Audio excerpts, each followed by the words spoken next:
Bihar SI का notification out हो गया है। चलिए इस वीडियो में मैं बिहार दरोगा से संबंधित पूरी जानकारी बताऊंगा, पीटी मेंस और आपका फिजिकल से रिलेटेड, मतलब सिलेक्शन प्रोसीजर से रिलेटेड पूरी डीपली मैं आपको बताने की कोशिश करता हूं। सबसे पहले मैं आपको बता दूं कि इसमें 1799 टोटल आपका वैकेंसी आई है। जो यहाँ पे देख पा रहे हैं कैटेगरी वाई के हिसाब से टोटल यहाँ पे पोस्ट दिया गया है कि कौन सा कैटेगरी में टोटल कितना है। इसमें कौन अभ्यर्थी आवेदन कर सकते हैं, तो जिनके पास बैचलर का डिग्री हो, मतलब कि चाहे ग्रेजुएट अगर वो हैं तो इस फॉर्म को आवेदन कर सकते हैं, चाहे वो आर्ट्स से हो या साइंस से, कॉमर्स से। ऐसा नहीं बोला गया कि कॉमर्स या आर्ट्स से हैं तभी इसमें फॉर्म अप्लाई करेंगे। किसी भी स्ट्रीम से हैं, बैचलर डिग्री है आपके पास तो इस फॉर्म को फिलअप कर सकते हैं। बाकी इसमें एज लिमिट की बात कर लिया जाए तो एज लिमिट यूआर कैटेगरी के लिए 20 से लेकर 37 साल के बिटवीन में होना चाहिए। तो ईबीसी ओबीसी की 3 साल का छूट मिलता है, तो 20 से लेकर 40 साल के बिटवीन में ईबीसी ओबीसी का एज लिमिट होना चाहिए। इसी तरह अगर आपको एससी एसटी का देखा जाए तो 20 से लेकर 42 साल के बिटवीन में एज लिमिट होता है, क्योंकि इसमें 5 साल का छूट दिया जाता है। अब इसमें मैं आपको बता दूं कि इसमें आपको कब से कब तक आवेदन कर सकेंगे, तो 26 सितंबर 2025 से लेकर 26 अक्टूबर 2025 तक आवेदन सभी योग्य अभ्यर्थी कर सकेंगे।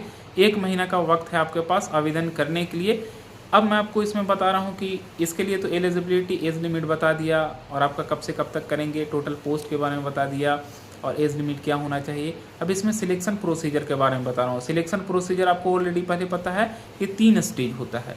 3 स्टेज में आपका 2 स्टेज हो गया रिटन टेस्ट होता है, पीटी और मेंस, और थर्ड में आपका हो गया फिजिकल टेस्ट। तो सबसे पहले पीटी और मेंस के बारे में बता रहा हूँ। पीटी में आपका होता है 100 क्वेश्चन पूछा जाता है, और मेंस में भी आपको 100 क्वेश्चन पूछा जाता है। सेम टू सेम यही सब्जेक्ट से पूछा जाता है। मैं यहाँ पे बता रहा हूँ, देखिए ये पीटी और मेंस का पूरा आपको कि पीटी में कितना क्वेश्चन पूछा जाएगा और मेंस में टोटल कितना क्वेश्चन पूछा जाएगा, ये यहाँ पे देख पा रहे हैं। देखिए ये पूरा मैं एनालिसिस करके लिखा हूँ कि भैया पॉलिटी से कितना मेंस में पूछा जाता है, और पॉलिटी से पीटी में कितना पूछा जाता है, ज्योग्राफी में पूछा जाता है पीटी या मेंस में हो, मतलब कि सभी सब्जेक्ट वाई के हिसाब से आपको यहाँ पे ये लिखा गया है। आप यहाँ से एनालिसिस कर पाएंगे कि इसके हिसाब से कैसे क्या तैयारी करना है। देखिए पीटी निकालने के लिए मेनली आपका होता है करंट अफेयर्स, हिस्ट्री, ज्योग्राफी, और भी हालांकि आपका जितना सब्जेक्ट हो गया, सब्जेक्ट तो सभी पढ़ना है, ऐसा नहीं।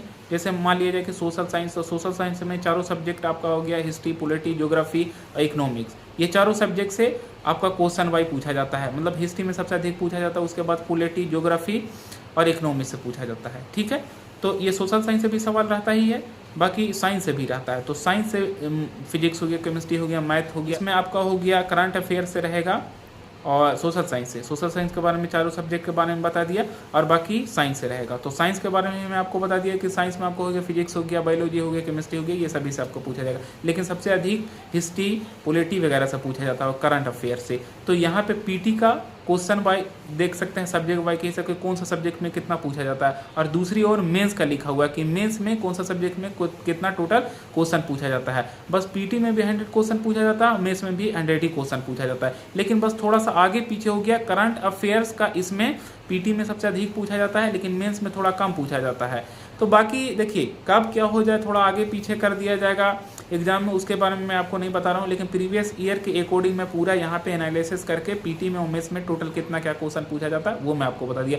बाकी social science, current affair, math को मिला के सभी से 100 क्वेश्चन पूछा जाता है, चाहे पीटी हो या मेंस हो।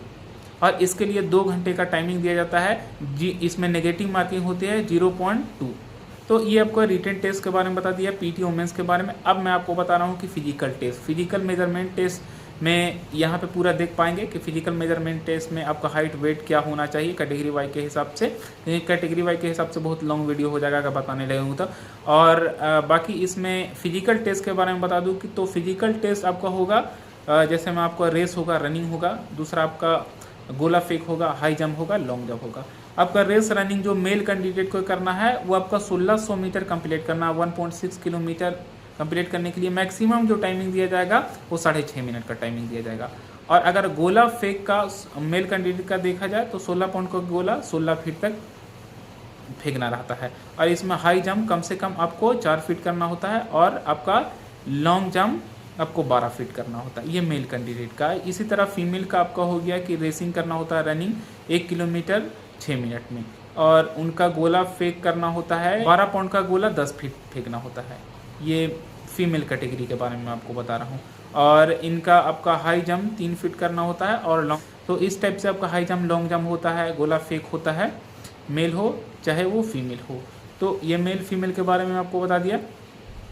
अब इसमें फिजिकल टेस्ट जैसे ही पास करेंगे तो इसमें मेरिट में आपका नाम आएगा।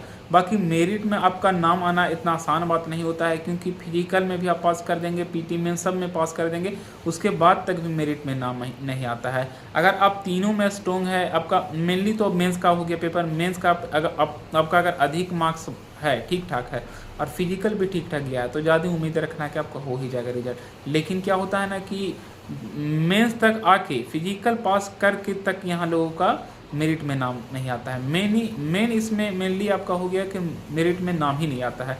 तो आप देख सकते हैं, बाकी जो भी आप मन में आपके चल रहा है तो आप कमेंट सेक्शन में लिख सकते हैं। फिर हम नेक्स्ट वीडियो में मिलेंगे। Thank you.